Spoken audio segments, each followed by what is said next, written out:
Good Ravi doctor afternoon. नमस्कार। नमस्कार जी, नमस्कार। नमस्कार सर जी। नमस्ते। नमस्कार नमस्कार नमस्कार सर जी। नमस्ते सर। नमस्ते सर। नमस्कार जी। ओके, हमारे साथ में वंदना मैम जुड़ चुके हैं। तो अभी हम ज़्यादा समय ना गवाते हुए मैं रिक्वेस्ट करूंगा।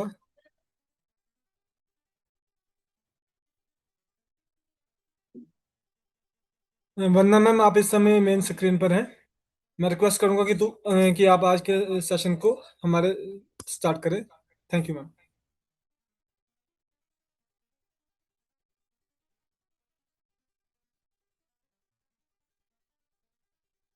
Just minute.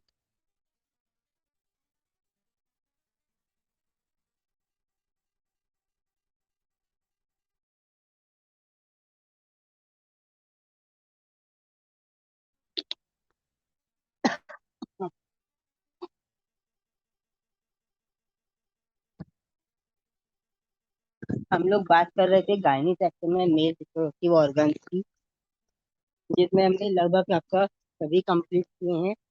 लास्ट आपका seminal vesicle and best difference.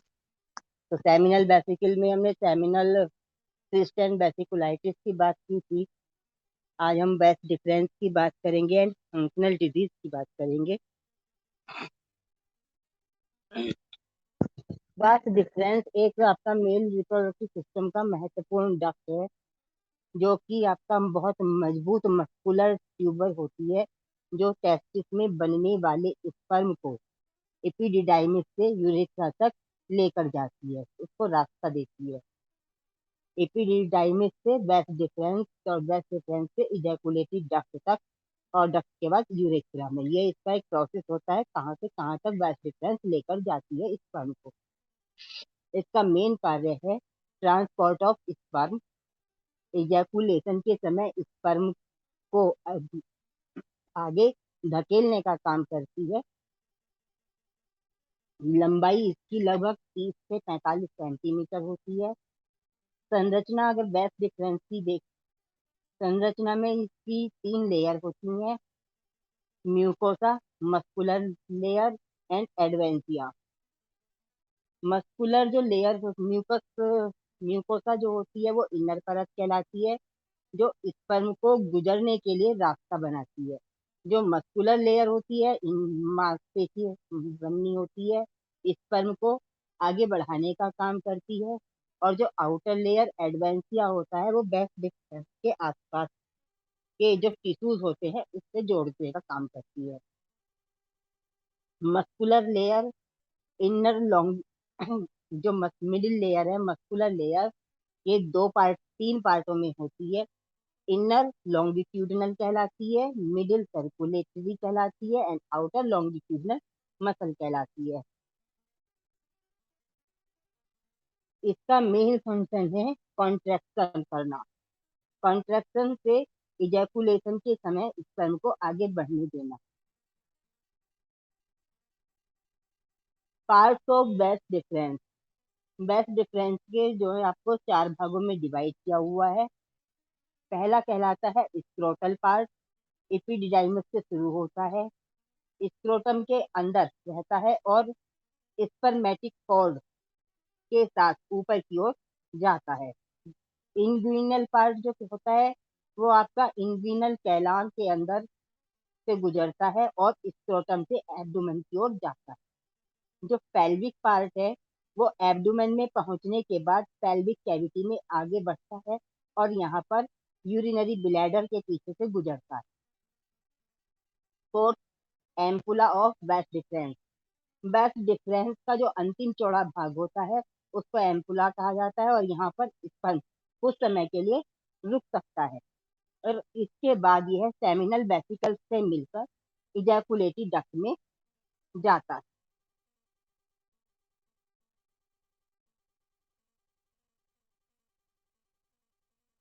Best deferens का जनरली जो डिजीजेज हैं वो आपका वेसाइटिस, कंजेनाइटल एब्सेंस ऑफ बेस्ट डिफरेंस, इंजरी, ये आपका कॉमन कुछ डिजीजेज हैं जो वेस्ट डिफरेंस से होती हैं।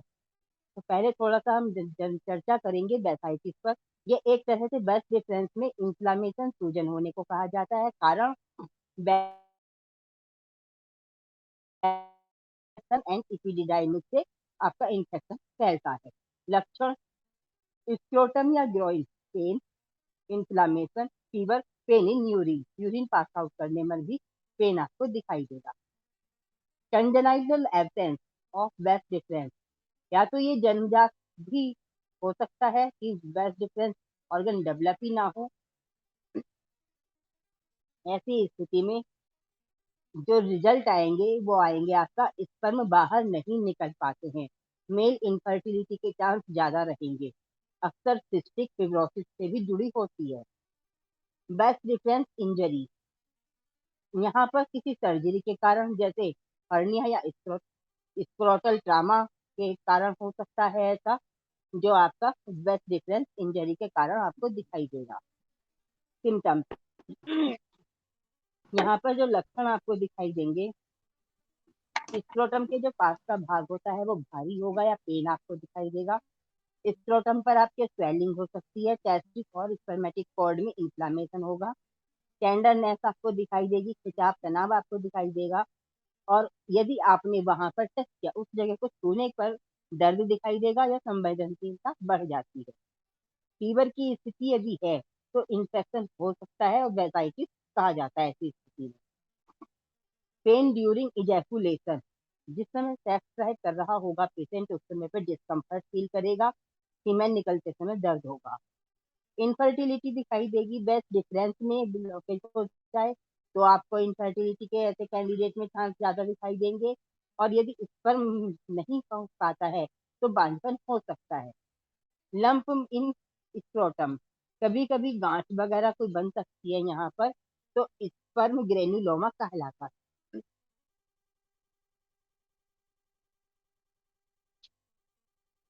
कॉम्प्लिकेशंस क्या होंगे यहाँ पर?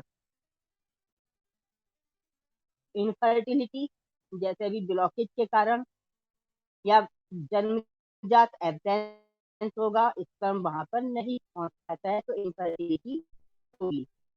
स्पर्म ग्रेन्युलोमा में यदि वेस्ट डिफरेंस से स्पर्म बाहर नहीं आ पाते हैं, लीक हो बाहर नहीं आएगा, या फिर लीकेज की प्रॉब्लम होगी, बाहर आने पर लीक हो जाते हैं, जो शरीर की इम्यून सिस्टम प्रतिक्रिया करके छोटी सिस्ट जैसी बन जाती है वहां पर पूरी तरह से, तो वहां ये ग्रेन्युलोमा स्थिति उत्पन्न हो जाती है।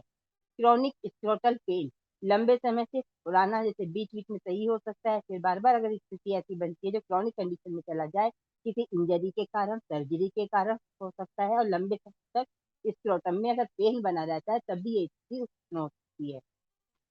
इन्फेक्शन स्प्रेड, यदि किसी तरह से इन्फेक्शन फैला है, वेस्ट डिफरेंस के इन्फेक्शन के पास कोई भी अंग प्रभावित हो सकता है, खासकर इपिडिडाइमिस एंड टेस्टिस। एपिडिडाइमिस से इपिडिडीमाइटिस डिजीज और टेस्टिस से ऑर्काइटिस डिजीज देखने को मिलेगी। एब्सेस फॉर्मेशन, यदि कोई गांठ बनी होती है, किसी तरह से बन जाती है। सीवियर इन्फेक्शन में इस तरह की कंडीशन आपको देखने को मिलेगी जहां पर पस जमा होकर एब्सेस बन जाता है, तो ये कॉम्प्लिकेशन हमें देखने को मिलेंगे। वेस्ट डिफरेंस एक डिजीज होती है आपका obstruction of vas deferens. Obstruction in vas deferens रुकावट, ब्लॉकेज को कहा जाता है जिसमें स्पर्म सीमेन तक नहीं पहुंच पाता है। इसके लक्षण खासकर infertility, scrotal pain, scrotal swelling, pain during ejaculation, lump in scrotum, testicular discomfort. Infertility के चांस कॉमनली सीमन से स्पर्म बाहर नहीं निकल पाता, वो जो स्पर्मिया कहलाता है स्थिति। स्क्रोटल पेन अगर भी है तो टेस्टिस और ग्रॉइन में हल्का दर्द या भारीपन दिखाई देगा। स्क्रोटल स्वेलिंग है, पेशेंट की रिपोर्ट आपको देखने को मिलती है, तो वहां पर इन्फ्लामेशन कभी कभी आपको देखने को मिलेगी स्क्रोटल पार्ट, या फिजिकली भी आप देखेंगे तब भी वहां पर आपको स्वेलिंग महसूस होगी। जिस समय सीमेन सेक्रेशन किया जाता है, इजैकुलेट किया जाएगा, उस समय पर दर्द होगा और असहजता महसूस करेगा पेशेंट। लंप इन स्क्रोटम, तो स्क्रोटम में कोई गांठ वगैरह दिख रही है वहां पर टच करने पर, छूने पर, तो उस कंडीशन को स्पर्म ग्रेन्युलोमा। टेस्टिकुलर डिस्कम्फर्ट होना, टेस्टिस में प्रेशर ज्यादा होगा तो उस समय पर असुविधा महसूस हो सकती है। ऑब्स्ट्रक्शन ऑफ ब्रेस्ट डिफरेंस के कारण इन्फेक्शन, यूरोजेनाइटल इन्फेक्शन के कारण इन्फ्लामेशन और स्कार बन जाना, जैसे एपिडिडिमाइटिस एंड ऑर्काइटिस। कंजेनाइटल एब्सेंस, कुछ पुरुषों में ब्रेस्ट डिफरेंस पूर्ण रूप से नहीं बनता, अक्सर सिस्टिक फिब्रोसिस से जुड़ा होता है। सर्जरी, किसी तरह की अगर सर्जरी हुई है जैसे हर्निया की सर्जरी या वेसेक्टोमी, कई बार क्या होता है कोई प्रॉब्लम होती है तो ब्रेस्ट डिफरेंस का कुछ पार्ट काट दिया जाता है, जिसे वेसेक्टोमी कहा जाता है। इसके कारण भी, सर्जरी के कारण भी ये प्रॉब्लम क्रिएट हो सकती है। इंजरी, स्क्रोटम या जो ग्रोइन पार्ट है वहां पर चोट लगने से वेस्ट डिफरेंस का डैमेज हो सकता है, तो ये कारण हो सकता है ब्लॉकेज होने से। ट्यूमर और सिस्ट, आसपास के ऑर्गन में यदि ट्यूमर या सिस्ट होने के से डक्ट दब सकती है, जिससे स्पर्म पूरी तरह से बाहर नहीं आ पाते और ब्लॉकेज हो जाती है वहां पर। स्कार या टिश्यू फिब्रोसिस होना, यदि लंबे समय से इंफेक्शन बना हुआ है, इन्फ्लामेशन बराबर बना हुआ है, इसके बाद में स्कार या टिश्यू, कोई वहां पर निशान चोट का हो या गांठ बन जाए, फिब्रोसिस हो जाती है, जिसके कारण ब्लॉकेज बन सकता है। डायग्नोज कैसे करेंगे? पहले तो पल्स डायग्नोज हमें करना है इलेक्ट्रॉन टेस्ट के अकॉर्डिंग। इसके अलावा सीमेन एनालिसिस करवाएंगे, फिजिकल एग्जामिनेशन आपने देखना है, स्क्रोटल का अल्ट्रासाउंड आप करवाइए, बैसोग्राफी आप करवाइए, स्पेशली वो बैस डिफरेंस को डाई के द्वारा एक्सरे से देखा जाता है कि ब्लॉकेज किस जगह पर है या कितना, किस पार्ट में कितनी है। जेनेटिक टेस्टिंग, सिस्टिक फिब्रोसिस के जीन की जांच भी की जाती है। फैमिली हिस्ट्री लीजिए, पता लग जाएगा कि कोई पीछे से फैमिली में कोई इस तरह का पेशेंट नहीं रहा है, तो वहां पर भी आपको एक जो है पहचानने के लिए आसानी हो जाएगी। Risk factor, genital infection, previous कोई सर्जरी, जेनेटिक डिसऑर्डर, फैमिली में अगर कोई इस तरह का पेशेंट रहा है तो मे बी पॉसिबिलिटी आने के चांसेस होंगे।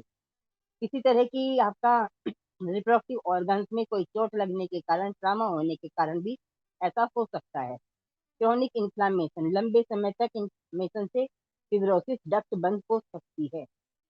कॉम्प्लिकेशंस यहाँ पर वही, जैसे अभी मैंने पहले बोला कि बात डिफरेंस में infertility, azoospermia, sperm buildup, sperm buildup में आपका जो एपिडिडर्माइस आप में जमा होने लगते हैं, जिससे प्रेशर और डिस्कम्फर्ट हो सकता है पेशेंट। स्पर्म ग्रेन्युलोमा के कारण, स्पर्म लीक होने पर स्पर्म ग्रेन्युलोमा बन सकता है, क्योंकि वो पूरी तरह से बाहर नहीं आएगा, वहीं एक छोटी में रह जाएगा। क्रोनिक स्क्रोटल पेन, पेन के कारण, और सेकेंडरी इन्फेक्शन में आपका एपिडिडिमाइटिस और ऑर्काइटिस, जो टेस्टिस से संबंधित डिजीज है या एपिडिडिमाइटिस से संबंधित डिजीज है, यदि वहाँ ये भी है तो आपका बेस्ट डिफरेंस पर जब प्रेशर पड़ेगा तो ये चांस होने के हो सकते हैं। प्रिवेंशन, जेनाइटल इन्फेक्शन का समय पर ट्रीटमेंट करवाना चाहिए, सेफ सेक्सुअल प्रैक्टिस रहनी चाहिए आपका, स्क्रोटल इंजरी से बचाव हो, सर्जरी यदि हर्निया और पेल्विक की है तो समय पर उसका ट्रीटमेंट होना चाहिए। रेगुलर मेडिकल चेकअप, समय समय पर चेकअप करवाते रहना चाहिए, जिससे कि कोई इस तरह की प्रॉब्लम ना हो।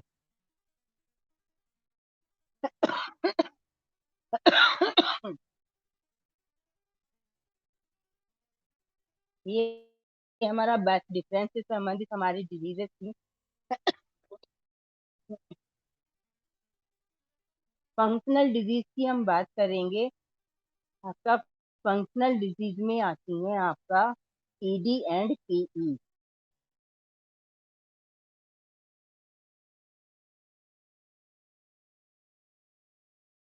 जो इजैकुलेशन,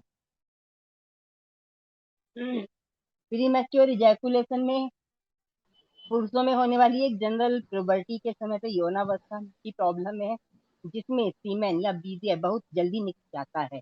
अक्सर इंटरकोर्स के दौरान शुरू के 1 मिनट के भीतर यदि या तो आउट हो जाएगा या फिर व्यक्ति कंट्रोल से पहले ही सीमेन सेक्रेटरी कर देता है। प्रीमैच्योर इजैकुलेशन, इजैकुलेशन को पर्याप्त समय तक रोक ना पाना और दोनों पार्टनर की संतुष्टि ना हो पाना, इसको प्रीमैच्योर इजैकुलेशन कहा जाता है। ये आपका 4 प्रकार का होता है। Type of P, primary life long premature ejaculation, इसमें आपका शुरू से ही समस्या बनी रहती है। सेकेंडरी एक्वायर्ड प्रीमैच्योर इजैकुलेशन,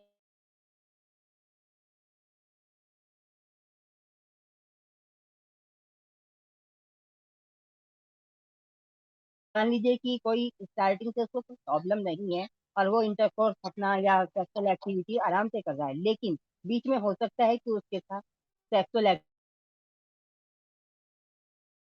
का कारण हो, तो इस तरह की समस्या बाद में भी आ सकती है।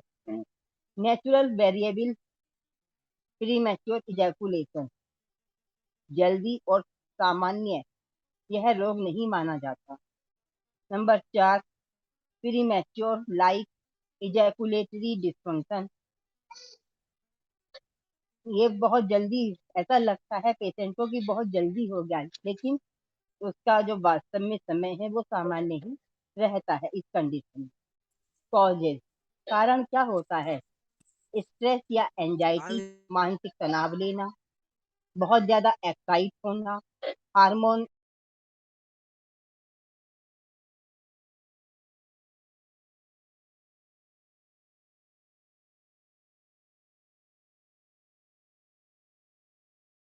इन रिलेशनशिप, सम मेडिसिन, कुछ मेडिसिन के साइड इफेक्ट भी होते हैं इस तरह के, जो ये कंडीशन पैदा होती है। नमस्ते जी जी। रिस्क फैक्टर, हाँ चले जाओ वहीं है। Sorry ma'am. अरे एकदम गला एकदम नहीं ठीक होता, गला 5-4 दिन दे। हाँ जी मैम, प्लीज कंटिन्यू।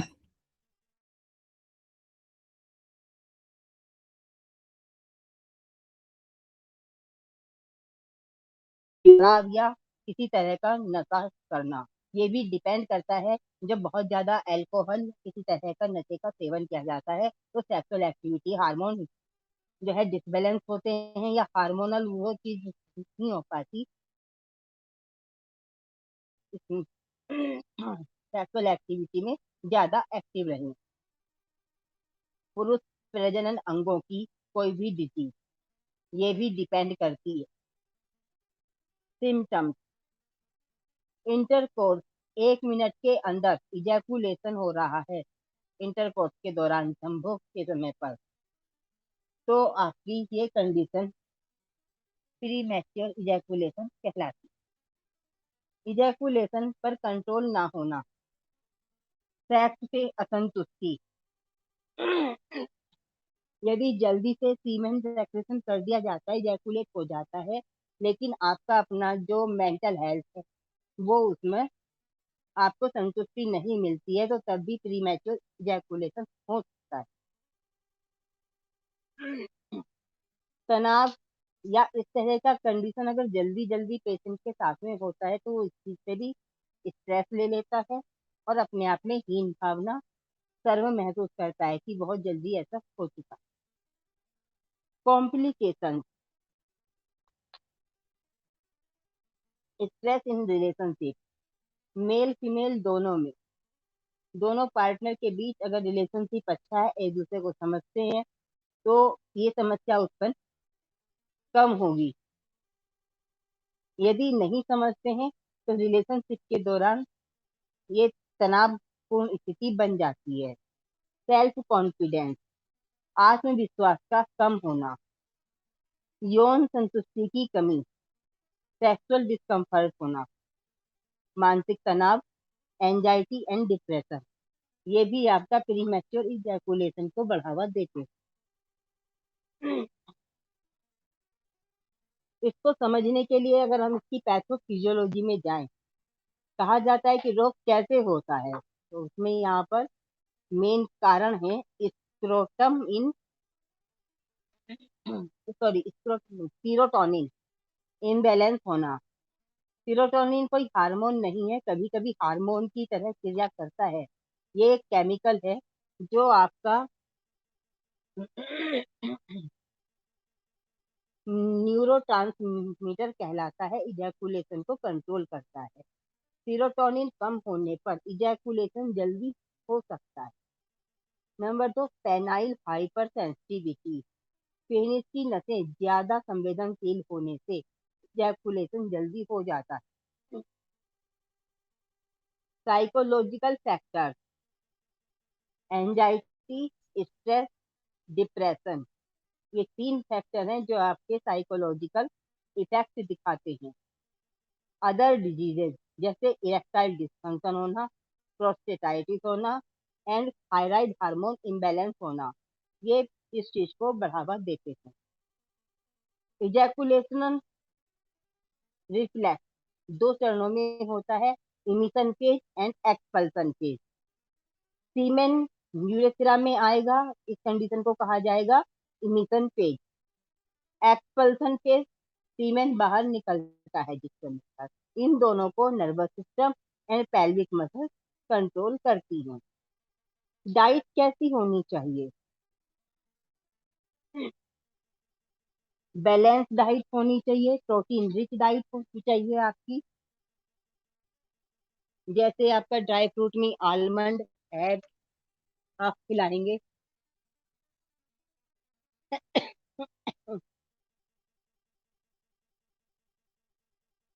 एंड आपका कुछ लोग खाते हैं तो गार्लिक वगैरह भी आप ले सकते हैं।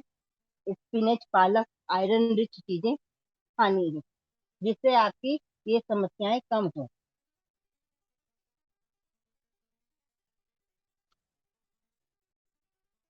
डायग्नोज कैसे करेंगे?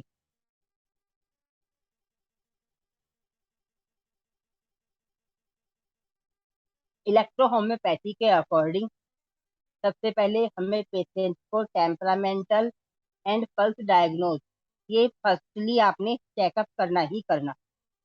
मेडिकल हिस्ट्री उसकी सेल्फ में लीजिए और उसकी फैमिली हिस्ट्री दोनों लीजिए, उससे आपको समझने में आसानी होगी।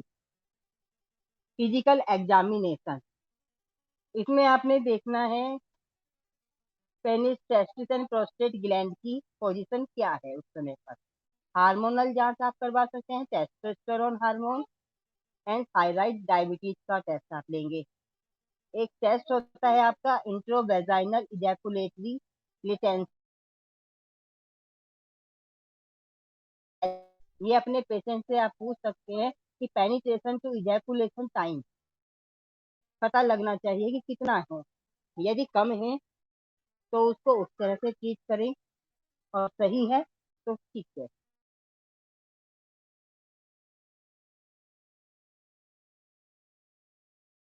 C3 को ही आपने ज्यादातर अपने मेल रिप्रोडक्टिव ऑर्गन की हमारी मेडिसिन है, इसको लेना है।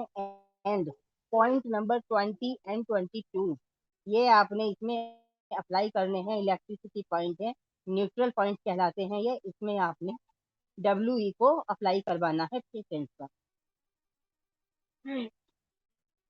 प्रिवेंशन, पी का प्रिवेंशन कैसे करेंगे? यहाँ पे पेशेंट को समझने के लिए बिहेवियरल टेक्निक, बोथ पार्टनर को आपस का व्यवहार कैसा हो ये बता सकते हैं। और साथ में काउंसलिंग करें। ऐसे पेशेंट की काउंसलिंग मेल एंड फीमेल की दोनों को पहले अलग अलग लें, उसके बाद फिर साथ में ले सकते हैं। कि कई बार ऐसा होता है कि पेशेंट की जो मेल पार्टनर है या फीमेल पार्टनर है, दोनों एक दूसरे के अंदर कमियां निकालने की कोशिश करते हैं, हीन भावना उनमें ना आए इसलिए। साइकोलॉजिकल इवेल्युएशन आप उनका देखें, मेंटल हेल्थ ये क्या सोचता है, कितना इसके अंदर निगेटिविटी है। ऐसे पेशेंट में निगेटिविटी खूब आ जाती है, लेकिन पॉजिटिव एक्टिविटी उसको हमें देनी है, तो उसके लिए हमें उसकी साइकोलॉजी भी हमें जाननी होगी। उसके साथ साथ कुछ एक्सरसाइज हमें करवानी है। हेल्दी लाइफ स्टाइल भी उसका होना चाहिए, डाइट वगैरह से लेके आपका उसका एक्सरसाइज सब उसके अंदर आती है। खाना पीना, उठना बैठना, नो स्मोकिंग एंड अल्कोहलिक। और किसी तरह की अगर मेडिकेशन हो रहा है तो मेडिसिन को देखना है कि किस तरह से अवॉइड करवाया जाए। कोई हार्मोन्स की कोई ज्यादा मेडिसिन, कोई तरह का ट्रीटमेंट तो नहीं है, उससे बचाव। एंड मेडिटेशन, योगा अभ्यास सेल्फ में करें, तो ये इससे हम बच सकते हैं। तो best difference and functional disease की इज कंप्लीट। एंड किसी का कोई क्वेश्चन है तो बता सकते हैं।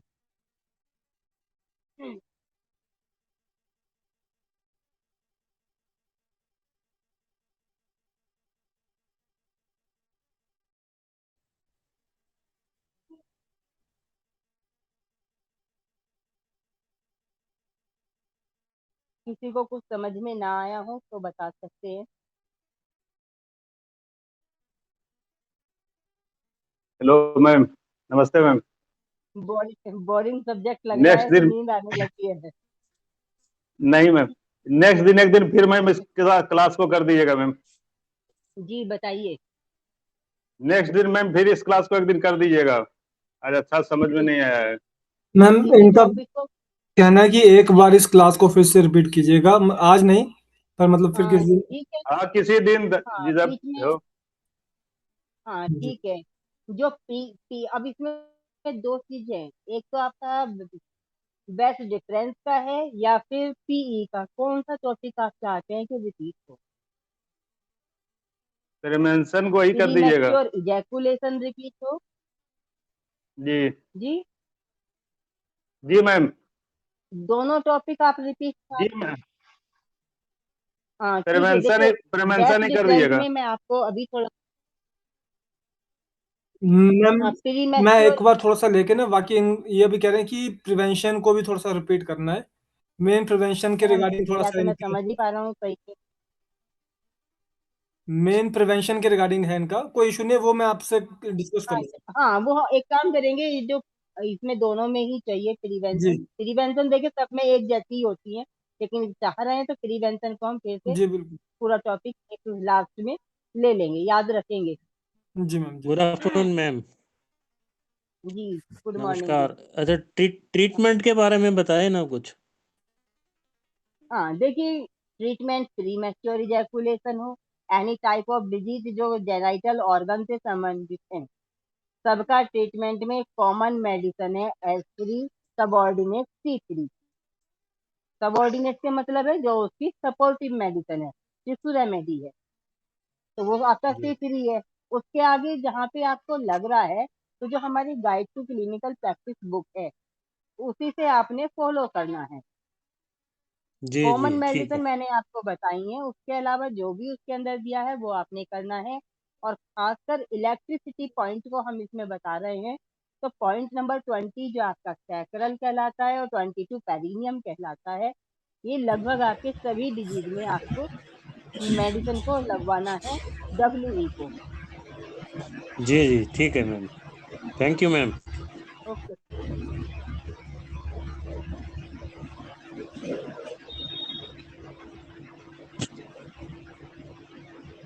एनी और कोई? मैम ये जो कॉमन मेडिसिन है S3C3, जी इसमें WE क्या करना है, ऐड करना है?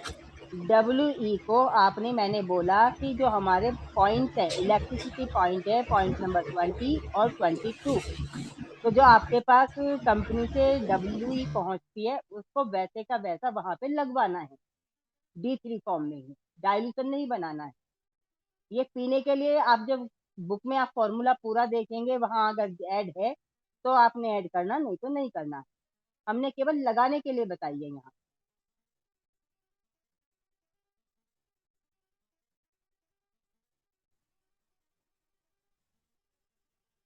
Okay ma'am, thank you once तो अगेन। लगता है सभी का क्लियर हो चुका है। कोई प्रॉब्लम आती है तो हम अभी लाइन पे बने हुए हैं, जी बिल्कुल जहाँ बिल्कुल। कहीं लगेगा रिंग कर दीजिएगा। ओके, जी थैंक यू वेरी मच। जी, थैंक यू मैम।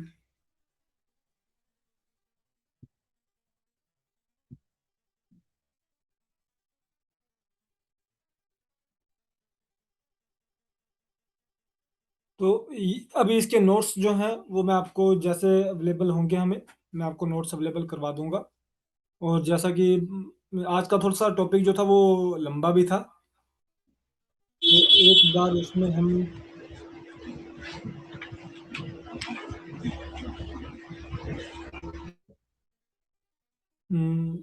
टॉपिक थोड़ा बड़ा था, तो उसको नेक्स्ट कुछ सेशंस के अंदर रिपीट करने के लिए भी हम रिक्वेस्ट करेंगे। तो अब हम अपने लेक्चर के अगले पार्ट की तरफ को चलेंगे, जो कि हम रेमेडीज को स्टडी कर रहे थे। रेमेडीज में प्लांट बेस्ड इंफॉर्मेशन को, पर्टिकुलर प्लांट के टेम्परामेंटल एंड साइकोलॉजिकल इंडिकेशंस को स्टडी कर रहे हैं।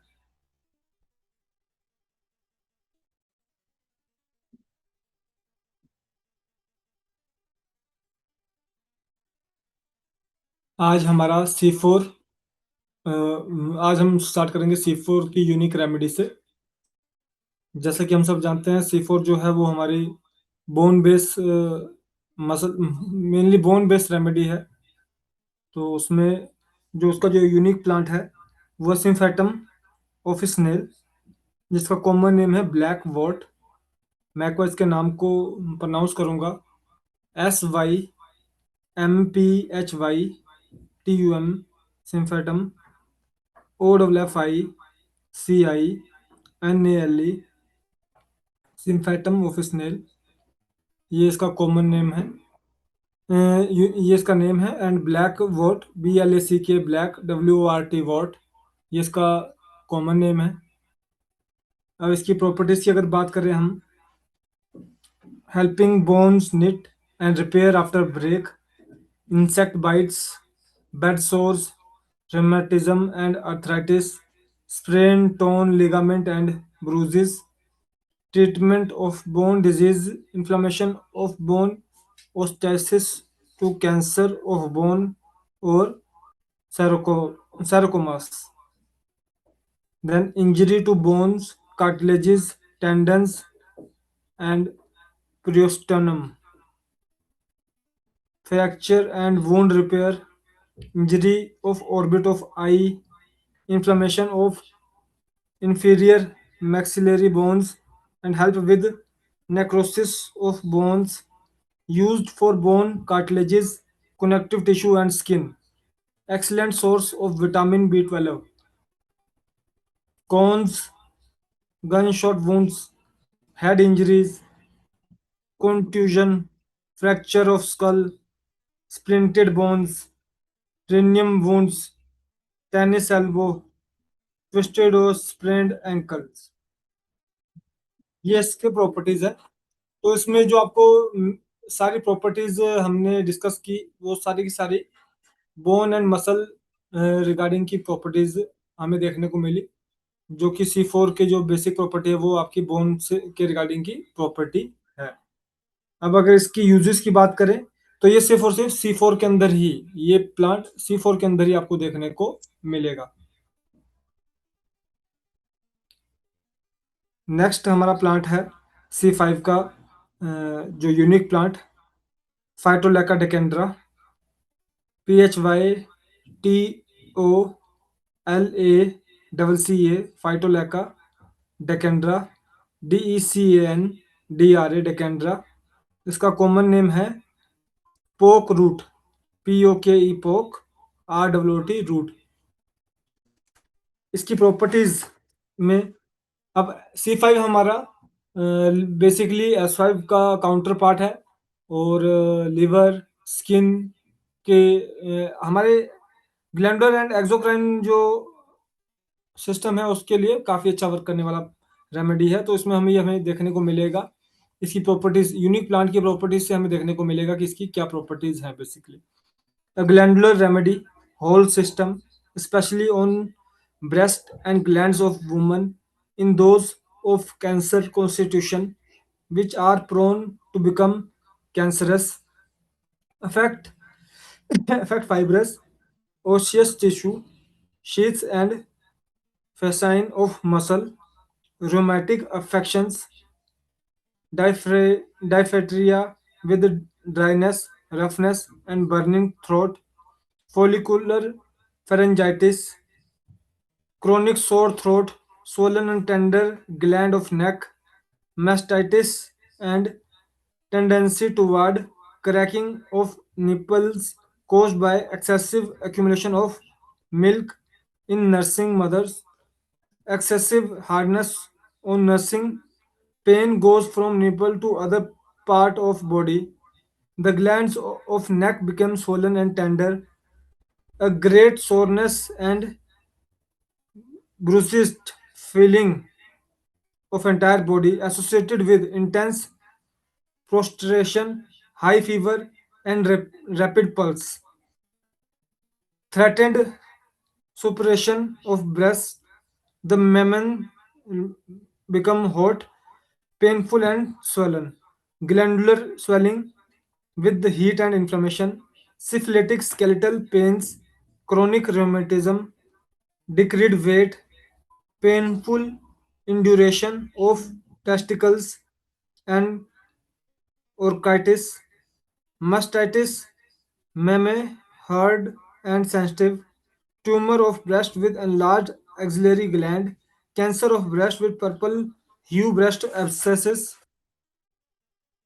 cracks and small ulcer around nipple, irritation in breast before and during menses, venereal buboes, warts and moles, breast and tonsil mastitis, breast disorder, soreness and hard aching, heavy stony, hard and swollen or tender breast, pain during nursing, spreading all over the body, pain fly like electric shock, chronic hepatitis, throat dark red or bluish, feel rough, narrow, hot, tonsils swollen, stimulates the flow of lymph, glandular fibrous tissue, muscles and scar tissue with osseous tissue, syphilitic bone pain, chronic skin disease, promotes immune system and autoimmune diseases. अभी इसमें हमारा exocrine जो है वो basically involve है, और liver भी हमारा एक्सोक्राइन ऑर्गन के अंदर आता है। और अगर इसमें देखा जाए तो इसकी जो प्रॉपर्टीज है वो सारी की सारी लिम्फ बेस्ड प्रॉपर्टीज हमें ज़्यादा देखने को मिली। फॉर एग्जांपल आपका स्वेलिंग है या इरिटेशन है या फिर आपका सोर थ्रोट है, या उसके अलावा आपके इसमें जितने भी हमें प्रॉपर्टीज देखने को मिल रही हैं वो हमारी ज़्यादा ग्लैंड बेस एंड जो जहाँ पे ग्लैंड आपका आ रहा है वो 100% उसकी जो फंक्शनिंग है वो लिवर के साथ कोरिलेशन में रहने वाली है। तो इसलिए ये आपका C5 as a glandular remedy, S5 and C5 glandular remedy use किया जाता है, जिसमें स्किन्स भी होगी, उसके अलावा अदर जो कॉम्प्लिकेशन होगी उसके अंदर भी आपको इसकी अच्छी जो आप आउटपुट देखने को मिलती है C5 की और S5 की। अब अगर इसकी टेम्परामेंटल इंडिकेशन की बात की जाए, indifferent to life, feels faint on rising, great fear, sure of own death, disgust of for businesses, loss of personal delicacy, complete shamelessness and indifferent to exposure of her personality or his personality, depressed antisocial behavior, lack of interest in life. अगर इसमें भी देखा जाए तो ये थोड़ा सा आपका हाई मेटाबॉलिज्म की मिक्स में, पर हाई मेटाबॉलिज्म की तरफ को इसका थोड़ा सा आपको ज्यादा झुकाव देखने को मिल रहा है। Better with warmth, dry weather, rest, lying on abdomen or left side, rubbing pressure, worse है ये wet exposure to damp, cold weather, night, right sided, change of weather when it's rain, motions right side during menses, stepping down from high steps by touch। causes इसमें क्या है, आपके emotions हैं, griefs हैं, फिर injuries, bathing, exposure to cold damp weather. Constitution में इसका क्या हो सकता है, वो है रोमेटिक और सिफिलिटिक सब्जेक्ट सेंसिटिविटी। रिलेशनशिप जो इसके आप प्लांट्स के अगर देखा जाए तो फाइटोलैका, रुक्स टॉक्सिकॉन्ड्रियन, मिल्क एंड साल्ट। और जो इसका यूज है वो C5 के अलावा GE के अंदर भी इसका आपको कॉमन यूज देखने को मिलेगा। ये हमारा C5 के properties and other temperamental indications. C6 में हमारे दो प्लांट हैं, जिसमें आपका एक एर्निका मोन्टाना, जिसको हम इंजेक्टिकोज में स्टडी कर चुके हैं। उसके अलावा जो सेकंड आपका यूनिक प्लांट है वो है लेडम प्लेस्ट्यूर, LEDUM लेडम, PLUSTRE प्लेस्ट्यूर। इसका कॉमन नेम है वाइल्ड रोजमेरी, वाइल्ड रोजमेरी। इसकी प्रॉपर्टीज और आगे टेम्परामेंटल इंडिकेशंस को देखते हुए हम आगे बढ़ते हैं। प्रॉपर्टीज में है, अब देखिए S6 का काउंटर पार्ट है C6, और S6 जो है हमारी किडनी के लिए तो है ही है, और अगर देखा जाए तो आपका ब्लड चैनल का भी सबसे जो बेसिक रेमेडी है। C5 S5 हमारा लिम्फ चैनल की अगर देखा जाए एक अच्छी रेमेडी है, तो वहीं पे ब्लड चैनल की अगर एक अच्छी रेमेडी देखी जाए तो S6 एंड C6 है।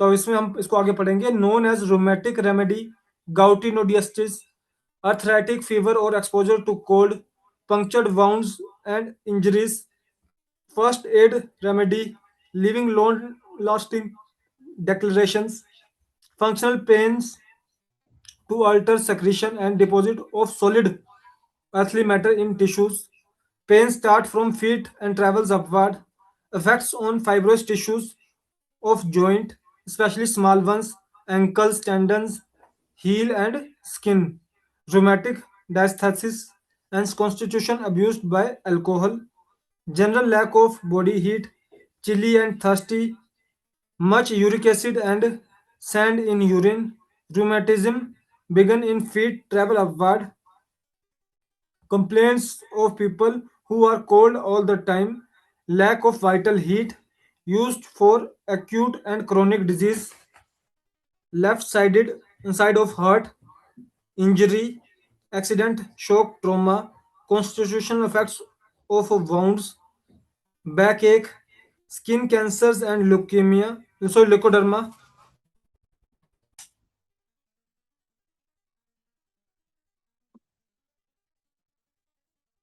अब इसमें जो भी हमने सिम्टम्स पढ़े हैं वो आपके थोड़ा सा ब्लड के रिलेटेड ही हैं। फॉर एग्जांपल आपका रोमेटिक कंडीशन होगी, चाहे फिर आपका वुंड्स की हीलिंग हो गया, चाहे आपका यूरिक एसिड या यूरिन की रिगार्डिंग कंडीशन आ गई। इस तरह की हमें कोई भी अगर देख रहे तो ये ब्लड के रिगार्डिंग हमें देखने को मिलती है। इसलिए आपका S6 के साथ C6 जो है वो आपका कॉम्पिटिटिव रेमेडी होती है और एक अच्छा रिस्पॉन्स हमें क्रिएट करके देती है किसी भी तरह के पेशेंट के अंदर। अब अगर टेम्परामेंट की बात की जाए, angry, out of humour, dissatisfied, hates from his fellow beings, avoids their company, anxiety, timid, tendency to anger and rage, vehement in angry mood, desire of for solitude, morose and peevish humor, misanthropy, dementia, talking in sleep। अब अगर इसके temperamental indication की बात की जाए तो वो आपका थोड़ा सा लो मेटाबॉलिक रेट की तरफ को, मिक्स में, पर लो मेटाबॉलिक की तरफ को ज्यादा ही आपको देखने को मिलेगा टेम्परामेंटल इंडिकेशन इसका। बेटर है from cold, putting fields in cold water. Worse है at night, from heat of bed, warmth of covers, injury और वाइन। इसके अंदर ये थोड़ा सा वर्स करते हैं। कॉज जो है वो पंक्चर्ड वुंड्स, रिसेंट और क्रोनिक इंजरीज बाय शार्प और pointed objects, stings of insect, ill effect of alcohol, suppressed discharges, constitutions, sanguine temperament, full-blooded, plethoric, robust, pale, dedicated person, always feel cold, rheumatic, gothic, diathesis, constitution abused by alcohol. Sleep जो है वो आपकी great inclination to sleep during day, drowsiness with great wish to lie down, sleeplessness with restlessness, tousling, jerking, fantastic visions and images on closing eyes. Dreams जो हैं वो agitated and anxious, and he changes from place to place and from subject to another with emission of semen. इस तरह की आपको lucid dreams देखने को मिलते हैं, और इस तरह के इसमें आपको कॉन्स्टिट्यूशनल जो अगर देखा जाए तो वो ब्लड कॉन्स्टिट्यूशन के अंदर आपको देखने को मिल रहा है, और इसका जो यूज है वो सिर्फ C6 के अंदर आपको देखने को मिलेगा। और जो अदर रेमेडी था, इसका यूनिक प्लांट था एर्निका मोन्टाना, वो आपका एंजेटिको एंड C6 के अंदर आपको देखने को मिलता है। तो ये था हमारा आज के लेक्चर के, जो हमने 3 रेमेडीज को कवर किया। और एक बार ये कैंसरसो हमारा पार्ट खत्म हो जाए तो मैं रिपीट लेक्चर्स में इसको हिंदी में ट्रांसलेट करके आपके साथ शेयर कर रहा हूँ, क्योंकि अभी मैं उसकी ट्रांसलेशन कर रहा हूँ। तो एक बार मेरा सेंग्वाइन और एंजाटिकोस का कंप्लीट हो जाए तो मैंने जो अभी आपको इंग्लिश में बताया है उसको मैं हिंदी के अंदर भी आपके साथ शेयर करूंगा।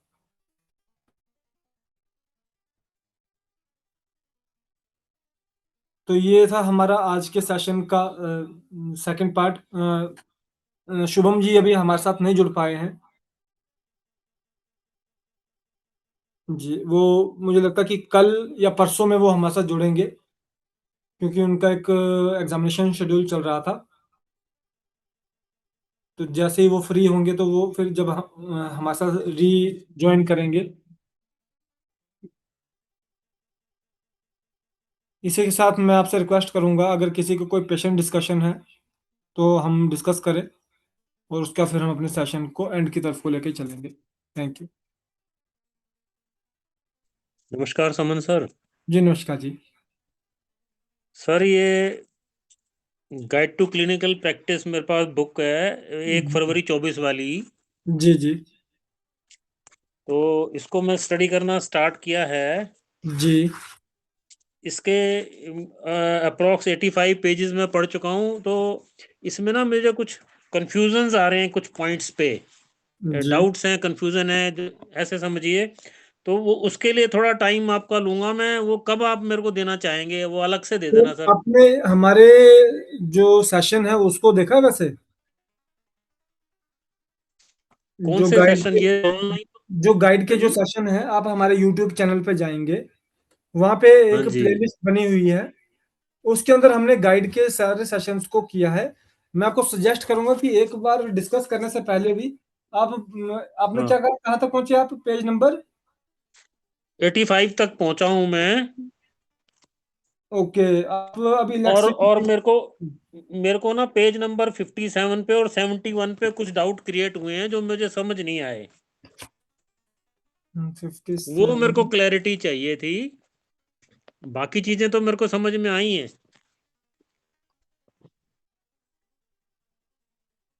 तो 57 मैं चाह पे। रहा था कि वो मैं चाह रहा था सर कि सबका टाइम खराब ना करके आप थोड़ा सा टाइम मेरे को अलग से दे देना, तब तक मैं ये बुक कंप्लीट कर लेता हूँ। जी बिल्कुल बिल्कुल। आप अपने एक बार ठीक पूरा रहेगा क्वेरीज ये। बना लीजिए ताकि आपका क्वेश्चन एग्जैक्टली मेरे से पुट हो कर सके आप।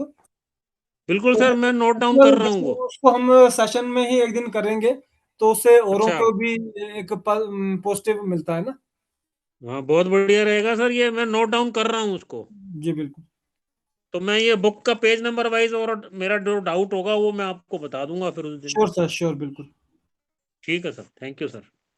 पल्स डायग्नोसिस बेहतर तरीके से सर, उसके लिए आपको देखिए, हमने जब पहले भी हमने डिस्कस किया कि पल्स डायग्नोसिस एक बहुत बड़ा सब्जेक्ट है। उसके लिए आपको उसे कम से कम तो 500 लोगों के ऊपर प्रैक्टिकल करना पड़ेगा, तब जाके आपको उसका क्लियर होता है। फॉर एग्जाम्पल, पहले पर्सन की आपने नर्व्स चेक की, आप पहले 10% में तो आपको ये मालूम पता चलेगा कि कौन सी आपकी नर्व्स जो थी वो क्लियर हुई। हाँ, उसके लिए सबसे पहले आपको ये चीज क्लियर होना चाहिए, टेम्परामेंट क्लियर होना चाहिए। आपको मालूम है कि ये पर्सन अगर लिम्फेटिक है या लिम्फेटिक डोमिनेंस में है, तो जो इसकी जो धड़कन है वो मुझे मिडिल फिंगर के अंदर देखने को मिल सकती है, क्योंकि ये लिम्फेटिक है या लिम्फेटिक डोमिनेंट है। वहीं पे अगर आपको मालूम है कि ये सेंग्वाइन या सेंग्वाइन डोमिनेंट है, तो आपको मालूम होना चाहिए कि जो इसकी जो धड़कन है वो मुझे मिडिल से आपकी इंडेक्स फिंगर में देखने को मिल सकती है, क्योंकि ये सेंग्वाइन या सेंग्वाइन डोमिनेंट है। तो इस तरह से आपको जो टेम्परामेंट है वो पहले पूरा क्लियर होना चाहिए पल्स देखने से पहले। जब आपने उसका टेम्परामेंट क्लियर कर लिया, उसके बाद आप उसकी पल्स को देखना शुरू कीजिए, तो आपको थोड़ा सा इजी होता है पल्स डायग्नोसिस को समझना। तो और उसके बाद आप मान लीजिए पहले 10 से 100 पेशेंट के अंदर आपको पता चलेगा एग्जैक्टली कि कैसे किस मेनिस्कस के ऊपर किस फिंगर के ऊपर आपको एग्जैक्ट जो कॉम्प्लिकेशन वाली। फॉर एग्जांपल, आपने पहले 10 लोगों में चेक किया, 10 में से आपने चेक किया, अब किसी भी आपको लगा कि ये सेंग्वाइन का हो सकता है, आपने उसको क्वेश्चन पूछा तो सेंग्वाइन का नहीं निकला, वो था सेंग्वाइन डोमिनेंट था, पर उसमें कुछ जो फैक्टर थे वो लिम्फेटिक के भी होने की वजह से जो उसकी बीमारी का जो कारण था, वो जो बीमारी थी वो उसकी लिम्फेटिक चैनल के अंदर देखने को मिलेगी। तो वो चीजें आपको कब पता चलेंगी, जब आपने 10 50 20 लोगों के ऊपर 10 20 50 लोगों के ऊपर प्रैक्टिकल किया होगा। पहले आपको सीखना है कि किस फिंगर के ऊपर आपको इंडिकेशन आती है, उसके बाद आपको सीखना है कि किस मेनिस्कस के ऊपर इंडिकेशन आ रही है, उसके बाद सीखना है कि किस डेप्थ पे आपको आ रही है। तो ये पूरा कम से कम तो 400 से 500 पेशेंट तक जाते जाते हर पेशेंट का डाटा बनाइए। आज आपने 5 पेशेंट की पल्स चेक की, लिखिए एक की पल्स चेक की, उसमें मेरे को ये देखने को मिला, यहाँ पे मैं कंफ्यूज हुआ था। नेक्स्ट में जब आप आएंगे, आपको वैसी कंफ्यूजन अगर देखने को मिलती है, तो आपको पता है आपको उस पॉइंट पे कंफ्यूज नहीं होना है। अब आपको आगे बढ़ के अदर ऑब्जर्वेशन करनी है। तो इस तरह से जब आप साथ में डाटा क्रिएट करेंगे, तब आपका जो पल्स डायग्नोसिस है वो 100% पूरा तरह से आप उसे समझ पाएंगे।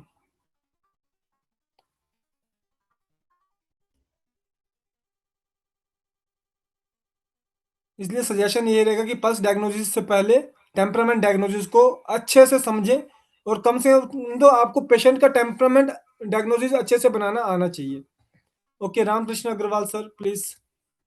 सर मुझे मेडिसिन से चाहिए था सर, तो मैं आपको पर्सनल मैसेज भेज दूं?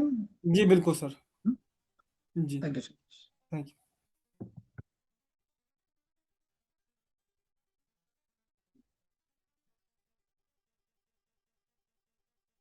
अगर मैं अभी अपने खुद की बात करूं तो मैं पल्स उतनी अच्छी तरह से नहीं देख पाता हूं, पर मैं टेम्परामेंट को बहुत अच्छी तरह से आज के समय पे समझ पा रहा हूं। क्योंकि पल्स मैं इसलिए नहीं देख पा रहा हूं क्योंकि मुझे भी अभी तक 500 लोगों के ऊपर पल्स देखने का मौका नहीं मिला, क्योंकि आप सब तो एक जगह पे बैठ के एक क्लिनिक में बैठ के कर रहे हैं, पर मैं एक कंप्यूटर के आगे या एक फ़ोन के साथ प्रैक्टिस कर रहा हूँ। तो इसलिए मेरे पास अभी फिजिकली उतने पेशेंट नहीं आ पाते हैं, या मैं उतने पेशेंट नहीं देख पा रहा हूँ। पर टेम्परामेंट के बेस पे ही आप आखिर में पल्स का आधार टेम्परामेंट ही है। पर जब तक ये भी मैंने ऑब्जर्वेशन किया है कि अगर आपको टेम्परामेंट के बारे में इंफॉर्मेशन नहीं होगी, या टेम्परामेंट को आप सही से नहीं पहचान पा रहे हैं, तो आप पल्स डायग्नोसिस को भी अच्छे से ग्रैस्प नहीं कर पाएंगे।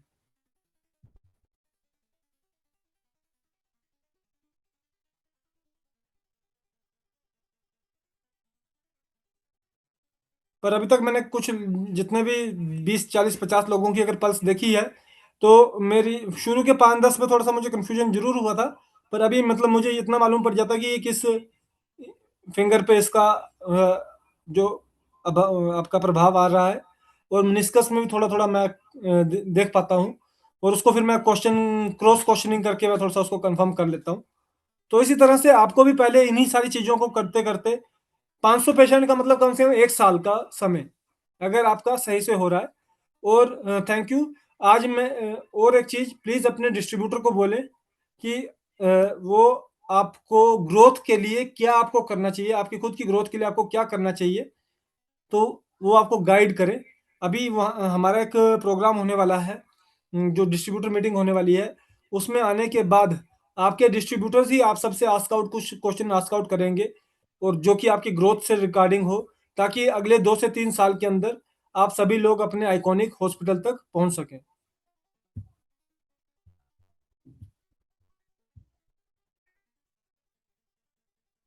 सर पल्स की डेप्थ आपको तभी मालूम पड़े, देखिए एक बड़ा सिंपल सा तरीका होता है शुरू शुरू में, जिस समय आपको पल्स को चेक करना है ना, उस समय आप उसका बीपी अपरेटस के साथ थोड़ा सा आप कर सकते हैं। मान लीजिए आपने उसका ब्लड, आपने क्या किया, पल्स दबा ली, उसको रख लिया, और बीपी अपरेटर से आप उसको कम करते जाइए। जैसे उसमें फ्लो कम होता जाएगा, आप भी अपने फिंगर को डीप करते जाइए। जिस समय बिल्कुल बंद हो जाए, उसके बाद आप उसको धीरे धीरे करके रिलीज करना शुरू कीजिए। तो आपको उसमें अलग अलग धड़कनें महसूस होना शुरू होंगी, पर आप कंफ्यूज हो जाएंगे अगर आप शुरुआती दौर में ही डेप्थ के ऊपर पढ़ेंगे, शुरू कर देंगे।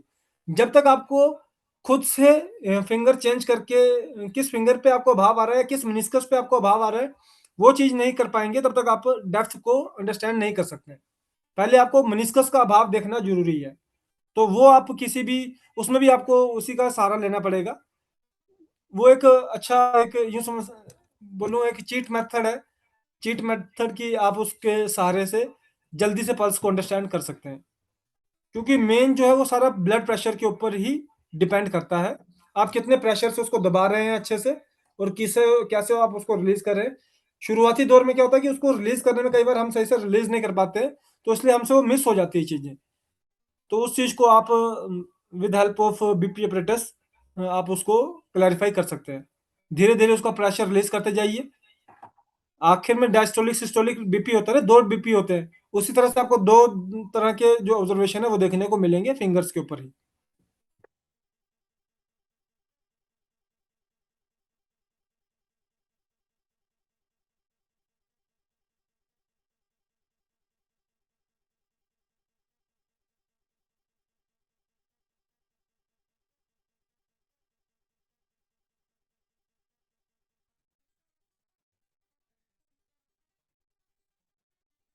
आप देखिए बीपी अप्रोटस हम सिर्फ नर्व्स को बंद करने के लिए कर रहे हैं और प्रेशर रिलीज करने के लिए कर रहे हैं।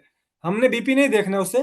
बीपी कोई भी हो, जिस समय वो उसके प्रेशर से वो एक बार नर्व्स बिल्कुल जीरो, मतलब बिल्कुल कम हो जाए, उसके उसके धीरे धीरे प्रेशर रिलीज करें। जो पुराने वाला होता है जिसमें मैनुअली आप प्रेशर रिलीज कर सकते हैं, वो थोड़ा सा आपको ईजी रहेगा शुरुआती दौर के लिए, जहां तक मुझे लगता है। क्योंकि आजकल मशीन वाले हैं, वो तो सीधे प्रेशर बढ़ाता है, सीधे प्रेशर कम करता है, उसमें आप उसको कंट्रोल नहीं कर सकते। स्टेथोस्कोप से आप नहीं कर सकते हैं, क्योंकि आपको पल्स के ऊपर उंगली रखनी है। तो इतने आप हाथ से अब एक हाथ आपका प्रेशर को रिलीज कर रहा है, एक हाथ आपका उंगली पकड़ रहा है, तो स्टेथोस्कोप को आप यूज नहीं कर पाएंगे। और स्टेथोस्कोप उसमें यूज होगा भी नहीं, और स्टेथोस्कोप की जरूरत भी नहीं है, क्योंकि आपको उंगली पे ही पता चल जाएगा कि आपको कहाँ पर चेंजेस देखने को मिल रहे हैं। बस वो उसके लिए वही आपको जिस समय उंगली रखी, उसकी पोजीशन सही की, उसको एक्यूरेट एंगल पे लेके गए, और आप उसमें उसका प्रेशर बढ़ाते जाइए। और उंगली जैसे प्रेशर बढ़ रहा है, इधर धड़कन कम हो रही है, आप भी अपनी उंगली को डाउन करते जाइए। जैसे प्रेशर बढ़ रहा है, धड़कन कम हो रही है, उंगली को डाउन करते जाइए। जिस समय प्रेशर बिल्कुल जीरो, उस समय आप अपनी उंगली को स्थिर करके रखें, फिर उसका हल्का हल्का प्रेशर छोड़ते जाएं। और कहाँ पे पहले प्रेशर छोड़, पहली बार आपको उंगली पे महसूस हुआ, कहाँ पे दूसरी बार आपको महसूस हुआ, वो आपको खुद क्लियर हो जाएगा।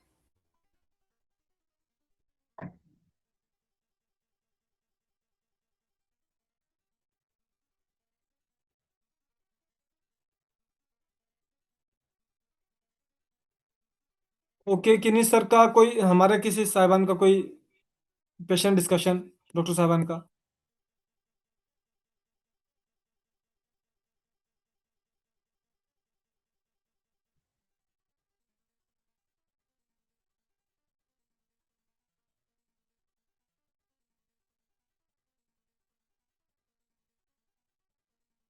थोड़ा सा हमारा डिफरेंट है सर। हम वात पित्त कफ को लेके नहीं चलते हैं, क्योंकि अगर देखा जाए तो आपका इलेक्ट्रोपैथी के बेस पे हम दो जो चलने वाले जिसकी वजह से बॉडी के अंदर कोई भी डेवलपमेंट होती है, तो वो आपका ब्लड एंड लिम्फ ही है। अदर जितने भी चीज़ें हैं वो उसके बाय प्रोड्यूस होता है, तो इसलिए हम इन दो चीज़ों के ऊपर ही चलते हैं सर।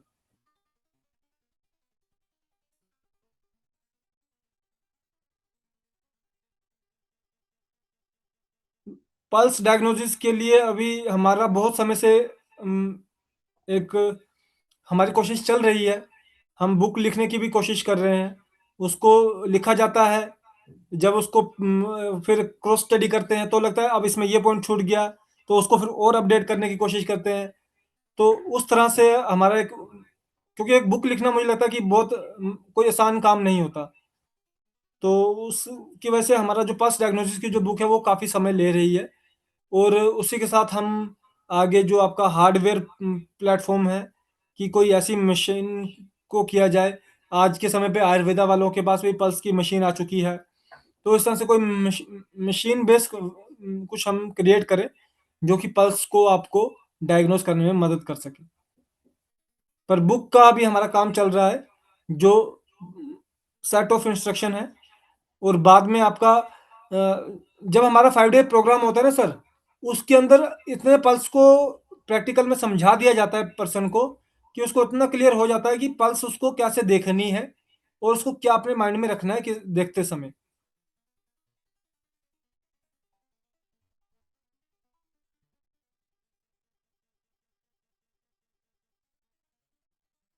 म्यूकस जो है सर, वो आपका डिस्टरबेंस को ही वैसे इंडिकेट करता है कि बॉडी डिस्टरबेंस की वजह से तो नहीं हो रही है। वो एक आपका डिस्टरबेंस फैक्टर को क्लियर करने वाला है, क्योंकि म्यूकस मीन किसी भी तरह का कैंसरस या डिजीज बेस्ड कंडीशन। तो वो हमको हम उन्हीं दो चीज़ों के ऊपर ही मान लीजिए हमें लगता है कि अब इंडेक्स फिंगर में आ रही है इंडिकेशन, तो मतलब इसके अंदर आपकी कोई दिक्कत हो सकती है। हाँ, म्यूकस से ये पता चल जाएगा कि क्या ये ब्लॉकेज या कैंसर बेस्ड कंडीशन है। इस तरह से थोड़ा सा उसमें आपका भी कहना वो बिल्कुल सही है सर।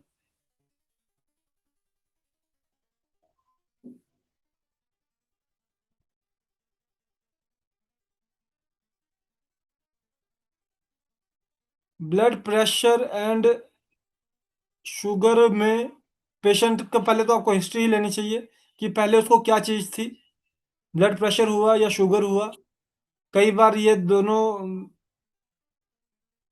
अगर अब बात की जाए मेडिकेशन की, तो उसमें अगर आप लंबे समय तक ब्लड प्रेशर की दवाई ले रहे हैं तो आपको शुगर जैसी कंडीशन भी आना संभाविक होती है। और वहीं पे आप वाइस वर्सा होता है, अगर आप लंबे समय से शुगर की दवाई ले रहे हैं तो आपका ब्लड प्रेशर भी चेंज होता ही होता है। तो इस चीज़ को ध्यान में रख हमें उसका ट्रीटमेंट करना है कि पहले उसको क्या कंडीशन हुई थी, तो उसी के ऊपर पहले फोकस किया जाए।